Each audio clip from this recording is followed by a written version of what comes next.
Tab কেলেঙ্কারির ঘটনায় মালদার বৈষ্ণবনগর থেকে আরও একজনকে গ্রেফতার করেছে পুলিশ।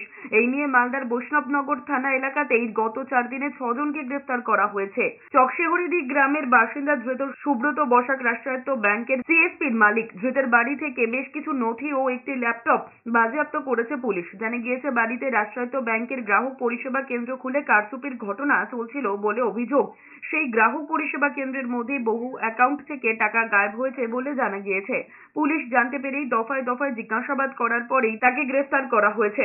উল্লেখ্য, এর আগেও তাকে জেরা করেছিল পূর্ব বর্ধমান থানার পুলিশ। তখন তাকে ছেড়ে দেওয়া হলেও ফের বৃহস্পতিবার তাকে জিজ্ঞাসাবাদ করেছে পুলিশ। জিজ্ঞাসাবাদে অসঙ্গতি মেলায় তাকে গ্রেফতার করা হয়েছে। সব ট্যাবের টাকা ঢুকেছে কাস্টমারের অ্যাকাউন্টে, আমার কাছে তুলেছে, স্লিপ সবই আছে।